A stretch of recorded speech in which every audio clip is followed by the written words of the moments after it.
Matutulungan kaya ni Eri at ng quirk niyang rewind ang naputol na braso netong si Deku?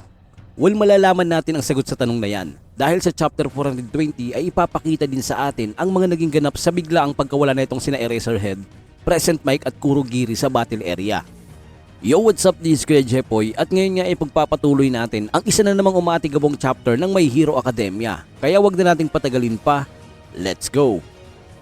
Sa pinakaunang panel isang flashback agad ang bubungad sa atin na tinatawag nga dito ni Kurogiri ang sarili niya bilang isang protector. Napag-alaman nga natin na gamit ang warp gate ay nagawang mai-transport ni Kurogiri etong sina Present Mic at Eraserhead papalayo sa kinaroroonan ng laban. Makikita dito ang tatlo na nasa isang tipak ng iceberg sa gitna ng dagat at sinabihan ni Present Mic si Aizawa na hindi na nga daw gumagana yung communicator nila. Kaya naman wala siyang idea sa kung ano man ang nangyayari ngayon sa mga estudyante nila. Habang etong si Kurogiri ay wala pa ring tigil sa kakasabing protector nga daw siya ni Tomura Shigaraki. At talaga namang inis na dito si Present Mic sa paulit-ulit na sinasabi ng villain.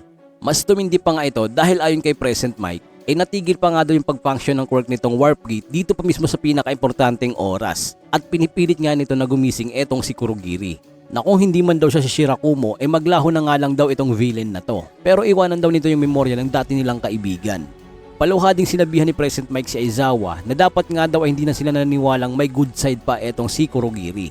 Na hindi na nga daw sila dapat umasa pa sa isang taong patay na. At nang akmang susuntukin na sana ni Present Mic ang villain ay bigla naman siyang hinawakan ni Aizawa para pigilan. Napansin nga ni Aizawa na may luha siyang nakita na bigla namang itinanggi netong si Present Mic. At sinabi niya pang lalaki nga daw siya at hindi siya basta-basta nang umiiyak.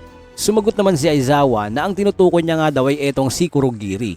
Na agad namang nakipagtalo si Present Mic at sinabi pa niyang galing sa ulan nga lang daw yan sapagkat wala namang pagdadaluyan ng luha ang mga mata ng villain.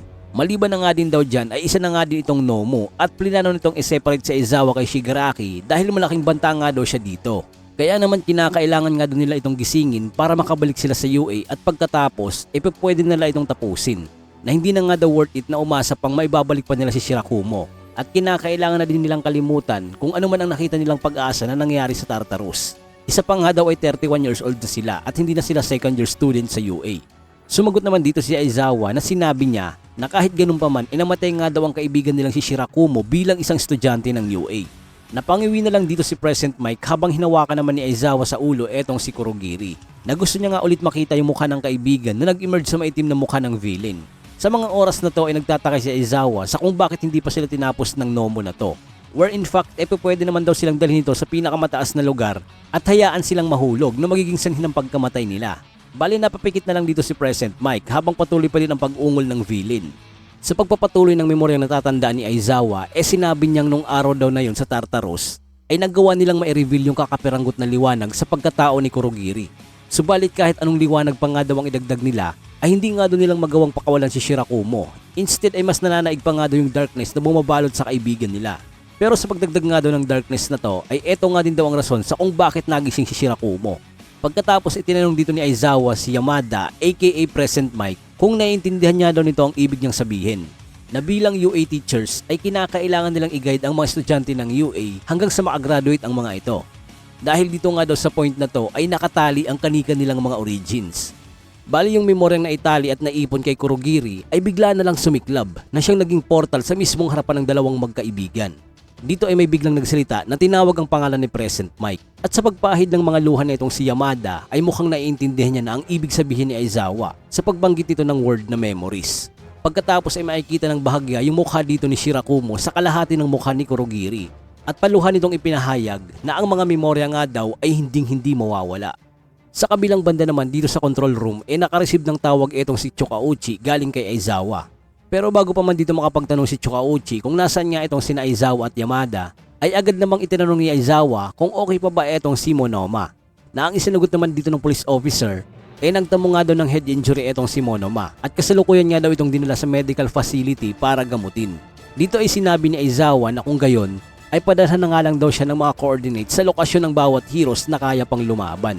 Natigilan naman ng saglit etong si Chokauchi at saka niya na-realize kung ano nga bang ibig sabihin etong si Aizawa. Bigla namang ipinakita sa panel na to etong UA shelter at sa likod ng mga heroes at evacuees na patuloy na nanonood ng live na laban biglang sumulpot etong si Aizawa. Nabigla nga itong sa ectoplasm sa kung paanong napunta sa lugar na yon si Aizawa. na ang isinagot naman ni Aizawa ay nagpa-function na nga daw ulit etong si Kurogiri. Sa ngayon nga daw ay nasa labas ito ng shelter kasama ni Yamada. At nakikiusap nga itong si Aizawa na tipunin ang lahat ng mga heroes na in charge sa pagprotekta ng mga sibilyan para sumama sa kanila. May pag-aalinlangan naman etong si Ectoplasm sa paggamit ng tulong nitong si Kurogiri na inamin naman ni Aizawa dahil hindi nga rin daw siya sigurado kung hanggang kailan tatagal yung tulong na to sa kanila. Kaya naman kinakailangan nga doon nilang magmadali.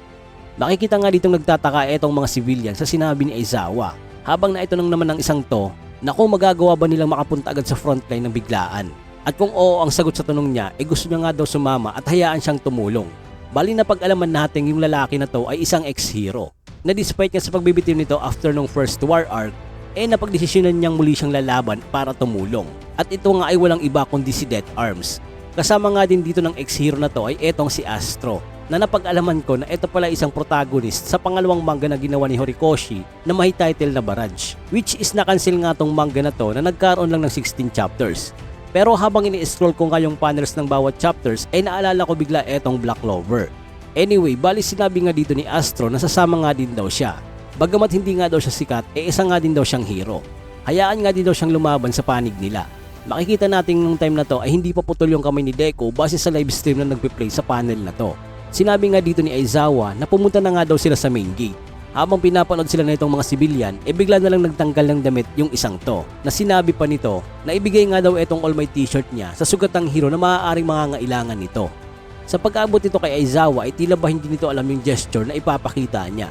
At nang ibaling ulit yung tingin sa bata ay nakita niya nga rin itong ibang mga sibilyan na nag-aabot ng maaari nilang pwedeng maitulong sa pamamagitan ng pagbibigay ng iba't ibang mga supplies. Dito ay taos-pusong nagpasalamat nga itong si Aizawa sa ipinakitang pagmamalasakit ng mga sibilyan. At some point ay halos natapos na nga din daw ang labanan sa iba't ibang panig ng Japan at nakumpirma nilang marami pa sa mga heroes ang kaya pang lumaban. Pero may isang labanan pa nga rin daw ang bukod tanging natitira at ito nga ay sa bandang Tacoma National Stadium.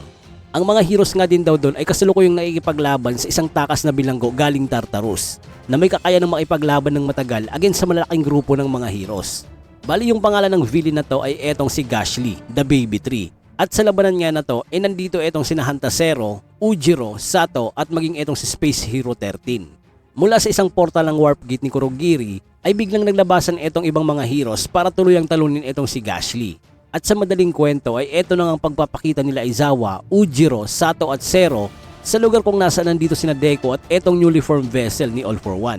Sinabi nga dito ni Aizawa na magsisimula na ang third phase ng Divide and Conquer operation. Makikita nga rin dito ang napakaraming portal sa likod ng ating mga heroes. Agad namang nang-trash talk etong Demon Lord na sinabi niyang naparito nga ba daw sila para maging quirkless. Pagkakita nga ni Aizawa sa lagay ni Deku ay dali-dali niya itong nilapitan at tinanong kung gaano nakatagal since naputol itong mga kamay niya. Bali hindi nga dito sigurado si Deku kung gaano nakatagal since na nangyari nga daw yung damage na to while nasa World of Memories nga daw siya ni Shigaraki. Nasabi niya pang sigurado nga daw siya na etong si All for One nga daw ay nakonsume na itong si Shigaraki. Dahil long time na nakipaglaban nga daw siya sa consciousness nitong si All for One sa Flying UA ay ipinagyabang nga daw ng villain na to kung paano niya nasuppress si Shigaraki at nakumpleto yung pag-fuse ng katawan nila. Subalit hindi nga daw ganun yung nangyari. Dahil nakakasiguro nga daw etong si Deku na etong si All for One ay tuluyang na-absorb at nabura. Dahil nung time na tinamaan nga daw niya yung core ni Tenko ay dapat kasabay din nabura si All for One. So talagang seryoso nga yung tanong na yun ni Deku na kung sino nga ba talaga yung lalaki na to nakaharap nila ngayon. Pagkatapos na marinig ni Aizawa yung mga sinabi ni Deku ay ipinakita nito yung kakapiranggot na maliit na sungay. Dito ay nagkaroon ng isang flashback kung saan ilumapit nga itong si Eri kay Aizawa. Gulat na gulat nga itong si Aizawa sa nakita niya sa bata. Sinabi nga dito ni Eri na alam niyang hindi siya papayagan na sumama dahil sobrang delikado nga daw ng sitwasyon. Kung kaya't gusto niya na dalhin na nga lang daw itong sungay niya kay Deku. Bali dito ay nabahala nga itong si Aizawa dahil sa ginawang pagputol ni Eri sa sungay niya at napatanong tuloy kung paano niya ito nagawa. Inamin naman dito ni Eri na humingi nga daw siya ng tulong.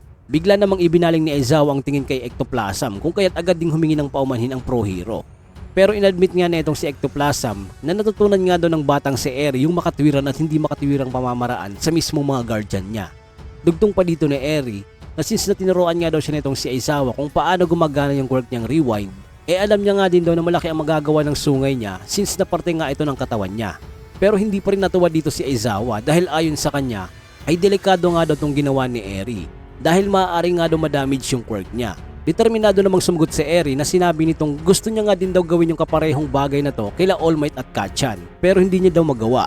At habang tumutulo ang mga luha nitong si Eri ay naalala niya sa kung paano kumanta si Jiro at sinabi niyang gusto niya nga din daw kumanta. Sinabihan niya nga etong bagong guardian niyang si Aizawa na etong sina Deku at mga kaibigan niya ay hinayaan daw siyang magkaroon ng masasayang mga oras at kapag matapos nga daw yung digmaan na to ay kakanta daw siya para sa kanilang lahat. Na kahit alam niyang hindi ganun kasapat yung tulong na magagawa niya ay hayaan nga din daw siyang lumaban. Pagkatapos isinulang itusok ni Aizawa yung sungay ni Eri malapit sa parte ng naputol na braso ni Deku. Sa isang flashback ay ipinalam ni Ectoplasm kay Aizawa na wala nga daw sapat na enerhiyang naipon si Eri kaya naman hindi nga daw ito makakatulong ng malaki. Yung magiging rewinding process nga daw ay mas magiging mabagal na aabot ng 2 hanggang 3 minuto. Makikita nga dito ang unti-unting pagbabalik ng mga kamay ng ating bida at sinabi dito ni Aizawa kay Deku na wag nga doon itong hayaang mamatay siya hanggat hindi niya pa naririnig yung pagkanta ni Eri.